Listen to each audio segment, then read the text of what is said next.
विद्यार्थी मित्रांनो नमस्कार. अभ्यासावर बोलू काही या कार्यक्रमाच्या 14व्या सत्रात मी तुमचं स्वागत करतो. सर आजपर्यंत तुमच्याशी बोलले. आज मात्र ते कोणाशी बोलणार आहेत तुम्हाला माहिती आहे? कसं माहिती असेल? आज सर बोलणार आहेत तुमच्या पालकांशी, म्हणजे तुमच्या आईवडिलांशी. जा आईवडिलांना घेऊन या आणि बसवा इथे. सर त्यांना काय सांगतायत हे ऐकण्यासाठी. चला.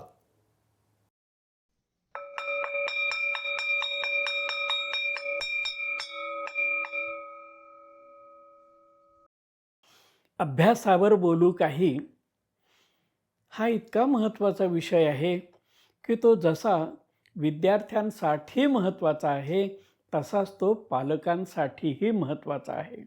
म्हणून विद्यार्थी मित्रांनो, असं ज्यावेळी मी अतिशय प्रेमानं म्हणतो त्याप्रमाणेच मी आग्रहानं म्हणतो, पालक हो तुमच्यासाठी. पालक हो तुमच्यासाठी मी काही वेळ देत आहे.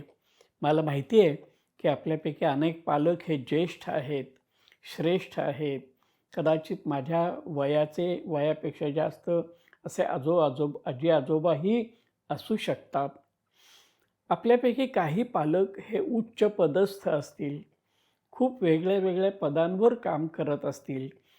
त्यांची क्षमा मागून मी अभ्यासावर काही बोलतो ते आपण नीट ऐकून घ्या आणि आपला दोघांचा म्हणजे पालकांचा आणि शिक्षकांचा आवडता विषय आहे आपला विद्यार्थी मोठा होणं, आपल्या मुलाची जडणघडण होणं, आपल्या मुलाचा वर्तमान हा अशा रीतीनं घडवणं की त्याचा भविष्यकाळ उज्ज्वल व्हावा. अभ्यासावर बोलू काही याचा उद्देश हाच आहे. मित्रांनो, पालकांशी बोलताना मला सगळ्यात महत्त्वाची गोष्ट अशी सांगायची आहे की पालकांनी, मग आई किंवा बाबा यांनी, अभ्यास करणं नावाची गोष्ट काही ओझं आहे, काही दडपण आहे असं गृहीत धरून अजिबात मुलाचा पाठीमागे लागू नका. झाला का अभ्यास असा तगादा लावू नका. सहजपणे जाता जाता करता येण्यासारखी गोष्ट म्हणजे अभ्यास आहे हे लक्षात घ्या. मुख्यतः 5वी-6वीच्या कालखंडामध्ये मुलांच्या बरोबर राहणं महत्त्वाचं आहे.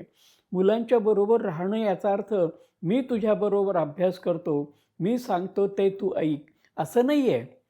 तर मुलाच्या बरोबर राहणं म्हणजे अभ्यास करत असताना बरोबर राहणं. मग तुम्ही काय करू शकाल? तुम्ही एखादा पाठ मुलाला मोठ्यानं वाचायला सांगा. मग तुम्ही बारकाईनं पहा की मुलगा कसा वाचतो. मग तुम्ही त्या वाचनानंतर त्याला सूचना द्या. इथे तू फार भरभर वाचतोयस, हे नीट लक्षात घे. आपल्याला समजलं पाहिजे. वाचन ही समजून घेण्यासारखी गोष्ट आहे, हे पालकांनी मुलांना समजावून सांगितलं पाहिजे. पालकांना आणखीन एक महत्त्वाची गोष्ट सांगायची आहे, ती म्हणजे शाळेशी संबंधित असणाऱ्या ज्या गोष्टी आहेत, म्हणजे उदाहरणार्थ परीक्षेची पूर्वतयारी, वेळेवर पाठ्यपुस्तकं, लेखन साहित्य आणून देणं, दप्तर भरण्यासाठी मदत करणं किंवा दप्तर भरण्याची आठवण करणं, हेही महत्त्वाचं आहे आणि हे गोड भाषेमध्ये करणं. मित्रांनो, पालक या नात्यानं तुम्ही जशी त्यांना पाठ्यपुस्तकं आणून देता तसं काही संदर्भ साहित्यसुद्धा आणून दिलं पाहिजे. उदाहरणार्थ डिक्शनरी, शब्दकोश.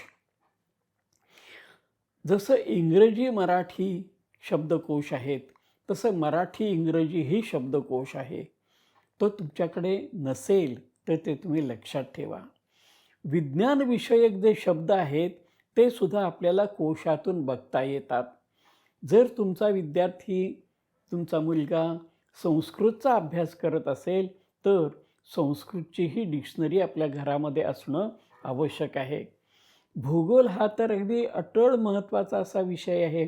आपल्या घरामध्ये ॲटलास आहे का? नसेल तर ॲटलास बरोबर ठेवा. म्हणजे नकाशा म्हणजे काय हे मुलांना त्याच्यावरनं कळतं. पालकांनी मुलाच्या बरोबर अभ्यास करताना नवीन शब्द शोधणं. मी मुद्दाम शब्दप्रयोग केला, नवीन शब्द. कठीण शब्द असं मी म्हणालो नाही. याचं कारण असं आहे की नकळत अशा प्रकारचे शब्द उच्चारून आपण एक नकारात्मक बाजू मुलांच्या कानावर घालतो. तर मुलांच्या कानावर अशी अभ्यासाबद्दलची नकारात्मक भावना अजिबात येता कामा नये. नवीन शब्द, तसंच नवा विषय आणि मुलानं केलेल्या लहान लहान गोष्टींबद्दल त्याला शाबासकी देणं, त्याला प्रोत्साहन देणं, त्याला शाब्बास म्हणणं हे फार महत्त्वाचं आहे. मुलांशी संवाद साधताना आपण काही वेळ ठरवला पाहिजे की 24 तासामध्ये संध्याकाळी आपण एकत्र जेवलं पाहिजे आणि एकत्र जेवताना सहज बोलण्याच्या ओघामध्ये आज काय झालं, आज कोणता विषय शिकवला, अशा गप्पा मारा. त्याच्यावरनं मुलांचे आवडते विषय कोणते, नावडते विषय कोणते हे आपल्याला समजतं आणि नावडत्या विषयाची भीती दूर करणं, नावडत्या विषयामध्ये सुद्धा रस घेणं कसं आवश्यक आहे हे मुलांना सांगणं हे तुम्हाला महत्त्वाचं वाटेल. मित्रांनो, वेळेचा अभ्यास आणि वेळेची शिकवण ही मुलांना लहानपणापासून देण्याची गरज आहे. याचा अर्थ हात धुवून मागे लागल्यासारखं तुम्ही करू नका, पण वेळ महत्त्वाचा आहे आणि प्रत्येक गोष्ट वेळेवर करायची असते याचा संस्कार मुलांनीच करायला हवा आहे. मुलांना काही अभ्यासविषयक सवयी लावल्या पाहिजेत. म्हणजे उदाहरणार्थ झालेला अभ्यास रोज वाचणं. मुलांना घरी आल्यानंतर विचारा आज कोणकोणते विषय झाले आणि ते त्याला वाचायला सांगा. त्याचबरोबर गृहपाठ म्हणून काही गोष्टी दिलेल्या असतात सरांनी किंवा बाईंनी. काही पाठ लिहिणं, काही आकृत्या काढणं, निबंध लिहिणं. तर त्यासाठी घरी सांगितलेला अभ्यास कोणता हे मुलाला विचारा आणि शनिवार रविवार या वेळेमध्ये त्याला आवर्जून तो अभ्यास करायला लावा. मुलांना लेखनाची सवय लागली पाहिजे, कारण आपली उत्तरपत्रिका ही शेवटी लेखी असते. मुलाचं अक्षर चांगलं असणं, 2 शब्दामध्ये अंतर ठेवणं, विरामचिन्हांकडे लक्ष देणं, शुद्ध लेखनाकडे लक्ष देणं, इंग्रजीच्या स्पेलिंगकडे लक्ष देणं, परिच्छेद पाडणं या गोष्टी महत्त्वाच्या आहेत. जसं शाळेची गोडी मुलांना लागली पाहिजे तशी घराची ओढ मुलांना लागली पाहिजे. घर आणि शाळा यांना जोडण्याचं काम पालक करत असतात आणि त्यांचा रोल, त्यांची भूमिका ही खूप महत्त्वाची आहे. अभ्यासालाच पूरक अशा प्रकारचं वाचन मुलांनी केलं पाहिजे आणि त्यासाठी पालकांनी आवर्जून अशा प्रकारची पुस्तकं उपलब्ध करून दिली पाहिजेत. जमलं तर एखाद्या ग्रंथालयाची त्याला भेट घालून दिली पाहिजे. इतकंच नव्हे तर पुस्तकांवर प्रेम करायला शिकवलं पाहिजे, अभ्यासावर प्रेम करायला शिकवलं पाहिजे. मुलांचा चौकसपणा वाढवा. प्रत्येक गोष्टीत काय आहे हा प्रश्न त्याला विचारायला शिकवा. अमुक एक गोष्ट का घडते, कशी घडते, हा कशाचा परिणाम आहे किंवा याचा परिणाम काय होईल हे मुलांनी आवर्जून विचारलं पाहिजे. कदाचित आपल्याला त्याची उत्तरं देता येणार नाहीत, पण मुलांनी प्रश्न विचारले पाहिजेत. प्रश्न विचारण्यापासून मुलांना कधीही परावृत्त करू नका. आणि एक महत्त्वाची गोष्ट, मुलांना कृती करायला प्रवृत्त करा. मुलांनी घरामध्ये रांगोळी काढणं, घरामध्ये छोटं एखादं काम करणं, अगदी आपली अभ्यासाची खोलीसुद्धा झाडून काढणं, आपलं टेबल नीट लावणं, आपलं वेळापत्रकाची जागा त्याला ठरवून देणं, ह्या गोष्टी खूप खूप महत्त्वाच्या आहेत. आणि महत्त्वाची गोष्ट, मुलाला खेळ, आहार आणि व्यायाम यावर लक्ष देणं. लहान वयातच मुलांना खाण्यापिण्याच्या चांगल्या सवयी लागल्या पाहिजेत. त्याचबरोबर मुलांना खेळायला संधी मिळाली पाहिजे. त्याच्या आवडत्या खेळांबद्दल त्याला प्रोत्साहन दिलं पाहिजे.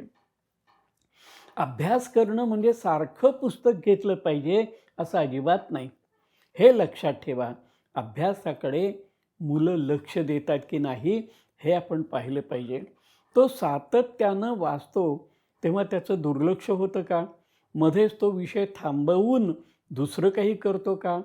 मग त्याचा चंचलपणा, त्याचा अस्थिरपणा जर दिसत असेल तर आपण त्याला गोड बोलून सांगितलं पाहिजे, असं थांबू नकोस, तो विषय घेतलाय तो पूर्ण कर, तो पूर्ण वाच. वाचन, लेखन, मनन, आकृत्या काढणं, चित्रकलेवर लक्ष देणं, एखादा छंद जोपासणं, यासाठी पालकांनी मुलांच्या बरोबर राहिलं पाहिजे. रविवार, शनिवार पालकांनी मुलांच्या बरोबर फिरायला गेलं पाहिजे. जमलं तर नाताळ, दिवाळी यासारख्या सुट्ट्यांमध्ये छोट्या सहली काढल्या पाहिजेत. पालक आणि मुलं ही जेव्हा सहजपणानं बरोबर जातात तेव्हा सहज विषय येतो. शाळा, शिक्षक, परीक्षा त्याबद्दल अनुकूल बोला. कोणाही शिक्षकाबद्दल किंवा शाळेबद्दल किंवा अभ्यासाबद्दल मनात आलं तरी प्रतिकूल शेरेबाजी करू नका. उलट तुमच्या विद्यार्थी जीवनात तुम्ही केलेल्या चांगल्या गोष्टी मुलांना अभिमानानं सांगा. मी कसा नाटकात भाग घेतला, मी अमुक एक खेळ कसा खेळत होते किंवा होतो, मी क्रिकेट खेळत होतो, यासारख्या गोष्टी मुलांच्या पुढे आदर्श राहिल्या पाहिजेत. आई बाबा हे मुलांचे आदर्श आहेत आणि मुलांना त्यांच्याशिवाय करमता कामा नये असं वाटलं पाहिजे. पालक आणि विद्यार्थी यांचा दुवा म्हणजे संवाद आहे. हा पालक विद्यार्थी संवाद म्हणजे मुलाच्या जडणघडणीची अतिशय सुंदर अशी पार्श्वभूमी आहे. तुम्हाला माहिती आहे की एक प्रसिद्ध संस्था आहे आणि त्या संस्थेमध्ये अशी एक दोन्ही हात असे केलेले आहेत आणि मध्ये एक चिन्ह आहे. एका अर्थानं एक हात पालकांचा, एक हात शिक्षकांचा आणि मध्ये आहे मुलाचा विकास. पालक आणि शिक्षक यांच्या संवादातून मुलांचा विकास होतो. म्हणून पालकांनी मधून शाळेत गेलं पाहिजे, पालकांशी बोललं पाहिजे, शिक्षकांशी बोललं पाहिजे आणि आपला मुलगा, आपली शाळा ही पार्श्वभूमी आपण लक्षात घेतली पाहिजे. मला माहिती आहे की पालक अनेक ठिकाणी दोघेही नोकरी करतात. अशा वेळी तर आपली जबाबदारी जास्त वाढते. तुम्ही जबाबदारीनं काम करणारे आहात हे मला माहीत आहे. तेव्हा तुमची जबाबदारी सांभाळून आपण आपल्या मुलाचा विकास करण्यासाठी एकत्र येऊ आणि दोघं जण मिळून म्हणूया, अभ्यासावर बोलू काही. सर्व पालकांना नमस्कार. सरांनी माझ्यासारख्या आणि तुमच्यासारख्या पालकांना आज खूप काही महत्त्वाच्या टिप्स दिल्यात. मलाही त्याच्या काही गोष्टींची माहिती नव्हती. मला खात्री आहे की सरांनी दिलेल्या ह्या टिप्सचा तुम्ही आणि मी चांगल्या पद्धतीने वापर करू. तुम्हाला पण एक आवाहन आहे. हा चॅनल लाईक आणि सबस्क्राईब करा आणि तुमच्या मित्रमंडळींमध्ये ज्यांची मुलं शिकतायत, 8वी, 9वी, 10वी, 12वी किंवा महाविद्यालयामध्ये असतील, त्यांना हा चॅनल लाईक आणि सबस्क्राईब करायला सांगा आणि तुम्ही पण करा. धन्यवाद. परत भेटूया पुढच्या भागामध्ये.